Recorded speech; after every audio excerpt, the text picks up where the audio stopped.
부지런한 분들께서는 이미 하루를 시작하셨을 새벽 아침에 저의 이야기를 해보려고 합니다.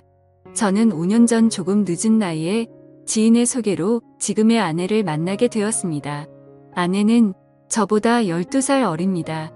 처음엔 나이 차이가 꽤 나는 아내에게 미안하기도 했고 부담스럽기도 했지만 저희는 2년이 넘는 시간 동안 서로 알아가며 사랑하고 미래를 약속했습니다. 그리고 현실로 이루었습니다. 연애 시절 아내는 거짓말이 잦은 편이었지만 본심은 여리고 순하다는 느낌을 강하게 받은 저로서는 아내를 믿게 생각할 수 없었던 것 같습니다. 작은 사업체를 운영하며 여느 가정과 같이 아둥바둥 지지고 볶고 단란한 생활을 이어가던 중 운영하던 사업이 갑작스레 실패하게 되었고 재기를 하려 했지만 연이어 시작한 사업은 줄줄이 실패하고 말았습니다. 결국 저는 생계를 이어가기 위해 공장에 다니게 되었습니다. 어떻게든 이겨내보자 생각하고 악물며 일하려 했지만 일이 영 몸에 맞지 않아 저는 늘 지치곤 했습니다. 결국 불행은 연이어 찾아왔습니다. 여느 날처럼 공사장에서 일을 하고 있던 중 동료 직원의 기계 오작동으로 인해 기계에 팔이 끼는 끔찍한 사고가 벌어지고 말았습니다. 그 사고로 인해 저는 결국 한쪽 팔을 잃었습니다. 다친 팔의 고통보다 참기 힘든 여러 가지 어려움들이 두려웠습니다. 눈만 뜨면 봐야 했던 끔찍한 내 팔 몇 차례 견디기 어려운 수술들과 홀어머니의 우울증 좌절하여 하루가 다르게 살이 빠져가던 아내 그것도 모자라 회사와의 합의 과정이 원만히 해결되지 않아 치료 과정에서도 문제가 많았습니다. 퇴원한 뒤에도 취업은 당분간 어려운 상태일 듯했고 무엇보다 앞으로 삶에 대한 자신감이 없었습니다. 이렇게 한순간의 사고는 저에게 큰 후유증을 남겼습니다. 9개월의 긴 병원 생활 끝에 저는 어렵게 퇴원하였습니다. 풀몸으로 자식들을 키워온 저의 어머니는 저의 사고 이후 아내에게 유독 신경질적인 모습을 보이셨습니다. 제가 장애가 생겼으니 어머니 입장에서는 어린 며느리가 많이 신경 쓰이셨나 봅니다. 혹시나 젊은 며느리가 한 년이라도 팔지 않을까 하는 노파심이 아니셨나 싶습니다. 몸이 불편한 저와 유별난 시어머니 사이에 아내의 마음고생은 이만 저만 아닐 테지요. 그런 아내에게 너무나 미안하고 고마웠습니다. 어머니께 걱정하지 말라며 아내에게 잔소리하는 어머니를 뒤로하고 아내 손을 잡아 이끌었습니다. 앞으로도 수개월 병원에 다니며 치료를 받아야 하는 상황입니다. 이토록 힘든 시기이지만 아내의 헌신적인 간호 덕에 현재 저는 희망을 잃지 않을 수 있었습니다. 퇴원 후 오랜만에 집으로 돌아와 그날도 아내는 저를 살뜰히 보살펴 주었습니다. 그때 아내에게 한 통의 전화가 걸려왔습니다. 아내는 황급히 전화를 끊어버렸습니다. 누구냐고 물었니? 실수로 알람을 잘못 맞춰 놓았다며 얼버무렸습니다. 짐작에 무언가를 숨기는 듯해 보였습니다. 그날 저녁에 아내가 잠시 나갔다 온다고 하더군요. 어딜 가냐 물었니? 집 앞에 잠깐 친구가 보자고 해서 다녀온다 했습니다. 저는 그런 아내의 외출이 의심스러울 수밖에 없었습니다. 밤 9시가 되어도 아내는 귀가하지 않았습니다. 그렇게 애타게 아내를 기다리고 있는데 어머니께 전화 한 통이 걸려왔습니다. 밥은 먹었냐며 뭐하고 있었는지 일상적인 이야기를 나누다가 어머니가 마누라 단속 똑바로 하라고 하시더군요. 무슨 소리냐고 물으니 동네 사람들한테 내가 무슨 소리를 들었는지라며 제가 병원에 입원했을 때 아내가 밤마다 외간 남자를 만난다고 다닌다는 충격적인 이야기였습니다. 아무래도 아내는 저보다 한참 어리고 저는 사고로 몸이 불편한 상황이니 남자로서 자신감이 많이 떨어진 상태였습니다. 어머니께 이상한 소문까지 들으니 신경이 많이 쓰이더군요. 며칠 후 저는 동네의 친한 후배를 은밀히 만났습니다. 어릴 때부터 알고 지낸 막연한 사이이라 저의 고민을 터놓고 얘기했습니다. 아내가 나 몰래 바람을 피우는 것 같다며 얘기했고 후배는 본인이 도울 수 있는 일이 없냐고 물었습니다. 저는 아내를 확인하고 싶었고 그렇게 후배에게 아내의 뒷조사를 부탁하게 되었습니다. 늦은 밤 또다시 아내가 집을 나서더군요. 주방에는 오늘 또 늦을 테니 저녁 잘 챙겨 먹으라며 쪽지를 남겨놨습니다. 아내를 기다리다 출출하여 저는 부엌으로 들어갔습니다. 대충 라면이나 끓여 먹자 생각하여 라면을 끓이고 옮기던 찰나에 라면이 제 몸에 쏟아지고 저는 또 다치고 말았습니다. 어머니께 연락드려 도움을 받아 병원으로 왔습니다. 한참이 지나서야 아내가 병원에 나타났습니다. 진한 화장과 화려한 차림새의 아내. 도대체 어디서 무얼 하고 다니는지 점점 더 저의 의심은 커질 수밖에 없었습니다. 그 이후로도 아내의 매출은 점점 잦아지고 귀가 시간도 더욱 늦어졌습니다. 아내는 180도 달라졌습니다. 그리고 얼마 후 저는 동네 후배를 다시 만났습니다. 어떠냐 아내가 바람핀 거 맞냐 하면 물었습니다. 후배는 직접 보라며 사진을 주더군요. 너무나 깨끗했습니다. 장 보러 다니고 커피 마시고 다닌 게 다였습니다. 흠잡을 게 없더군요. 말도 안 된다며 후배에게 따졌습니다.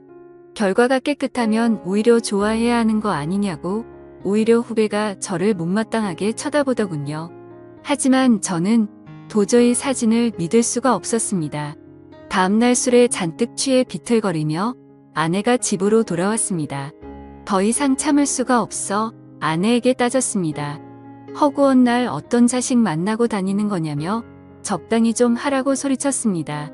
그러자 아내는 어이없다는 듯 저를 쳐다보며 되려 저에게 소리를 지르더군요. 본인도 이제 더 이상 못 참겠다며 지긋지긋하답니다.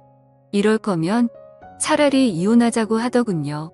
그야말로 적반하장이었습니다. 이혼하자고 폭탄 선언하는 아내가 도무지 이해되지 않았습니다. 아내가 저녁마다 외출하고 늦은 밤이 되어서야 들어오는데 어떤 남편이 이 상황을 이해할까요?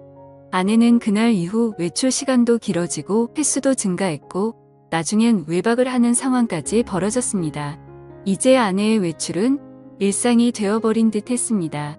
더 이상 두고 볼만은 없었습니다. 몸이 불편했지만 저는 몰래 아내의 뒤를 쫓기로 했습니다. 이토록 어두컴컴한 밤에 아내는 도대체 어디를 가는 걸까요? 아내는 집 근처의 한 시내에 번잡한 유흥가로 향했습니다. 그리고 아내가 들어간 곳은 유흥가의 한 노래방이었습니다. 더 이상 따라 들어가지 못하고 가게 앞에서 멈춰섰습니다. 아는 언니라도 만나서 기분 풀려왔겠지 싶어 따라 들어갈까 말까 고민하다 여기까지 온 거 내 두 눈으로 직접 확인하자 생각해 노래방 안으로 들어갔습니다. 아내가 있는 룸을 찾아 유리 너머로 방 하나하나 확인하다 찰나에 웬 남자들 여럿과 어울려 춤추고 노래하는 아내의 모습을 보았습니다. 모르는 남자 4명과 아내와 그리고 아내와 나이가 비슷해 보이는 여자 1명이 함께 노래 부르며 춤추고 서로 껴안고 놀고 있는 것이었습니다. 그렇습니다. 아내는 저 몰래 노래방에서 일을 하고 있던 것이었습니다. 도대체 왜 아내가 그랬을까? 눈앞의 광경을 믿을 수가 없었습니다. 충격에 룸 앞에 주저앉아 망연자실하고 있을 때였습니다. 갑자기 아내가 전화를 받으며 황급히 밖으로 뛰쳐나오더군요. 저는 재빨리 아내에게 들킬까 싶어 몸을 숨겼습니다. 누구를 만나기로 한 듯 뛰어가는 아내를 저는 다시 뒤쫓았습니다. 가로등이 없는 시내 한 골목에서 아내가 누군가를 기다리고 있었습니다. 그리고 그 어둠 속에서 아내를 향해 한 남자가 다가왔습니다. 그런데 그 남자는 놀랍게도 제가 고민을 터놓고 얘기했던 후배 녀석이었습니다. 흥분한 저는 보고 있을 수만은 없었습니다. 후배와 아내에게 다가갔습니다. 어떻게 너희들이 이럴 수가 있냐며 후배 놈에게는 왜 내가 내 마누라랑 놀아나고 있는 거냐고 따졌고 아내에게는 이놈이랑 무슨 짓을 하고 다니는 거냐고 소리쳤습니다. 느닷없이 제가 나타나니 그 둘은 소스라치게 놀라더군요. 그런데 오히려 아내가 저를 냉정하게 밀치더니 이게 무슨 짓이냐고 되려 저에게 소리쳤습니다. 그러더니 이게 다 누구 때문인지 아냐며 이 모든 게 다 제 탓이라고 울부치더군요. 아내는 동네 언니의 소개로 몇 달 전부터 노래방에서 일을 시작했다고 합니다. 그렇게 저 몰래 매일 밤 노래방으로 출근했던 겁니다. 저의 사고로 긴 병원 생활을 마치고 태어날 무렵 아내를 기다리고 있던 건 어마어마한 액수의 병원비 청구서였다고 합니다. 저희에게 마땅히 들어놓은 보험도 없었고 경제적으로도 당연히 좋지 않은 상황이었습니다. 처음엔 저희 어머니와 처가 댁에서 도움을 받아 어찌어찌 살아갔나 봅니다. 저에게는 괜찮다며 걱정하지 말라고 했던 아내에게 이렇게나 큰 걱정이 있는 줄 미처 몰랐습니다. 괜찮다고 하여 저는 괜찮은 줄만 알았네요. 평범한 주부로만 살아온 아내가 큰 돈을 마련할 수 있는 일은 결국 도움의 일이었던 것이었습니다. 저의 치료비와 생계를 이어가기 위해 아내 역시도 이 악물고 시작한 일이었는데 오히려 저 때문에 아내의 불행이 시작되었던 것이었습니다. 아내의 뒷조사를 부탁한 후배놈이 아내의 노래방으로 찾아갔던 것이었습니다. 후배놈이 아내에게 노래방에서 아내가 남자들과 어울리는 수십 장의 사진을 보여주며 아내의 비밀을 지켜주는 대가로 계속해서 돈을 요구했던 것입니다. 심지어 그 후배놈은 돈이 적다는 이유로 아내에게 폭력까지 휘둘렀었다고 합니다. 이 후배놈은 저희 아내가 도우미 일을 하는 것을 알면서도 저에게 말을 하지 않은 것이지요. 그리고 오히려 아내를 찾아가서 도우미 일이라는 것을 남편에게 말하지 않을 테니 돈을 내놓으라고 협박했던 것입니다. 아내가 저를 붙잡고 하소연합니다. 자신이 얼마나 힘들었는지 아냐며 모든 게 저를 사랑해서 그런 거였다고 합니다. 저는 왜 진작에 나한테 말하지 못했냐고 미안하다고 아내를 껴안고 울었습니다. 그리고 그 후배놈을 아내를 협박한 이유로 경찰에 신고했습니다. 이제 곧 뜨는 해를 바라보면서 이렇게 글을 쓰니 그때의 일이 다시 생각나네요. 지금 저는 적은 돈이지만 일을 할 수 있는 상황이 되었고 아내도 근처 식당에서 일을 하며 지내고 있습니다. 함께 모으는 돈이 비록 큰 돈은 아니지만 서로가 있음에 감사하고 행복해하며 열심히 살고 있습니다. 긴 글 읽어주셔서 감사합니다. 오늘의 사연 들어주셔서 감사합니다. 여러분의 생각은 어떠신지 댓글 달아주세요. 재미있게 시청하셨다면 구독, 좋아요 부탁드립니다.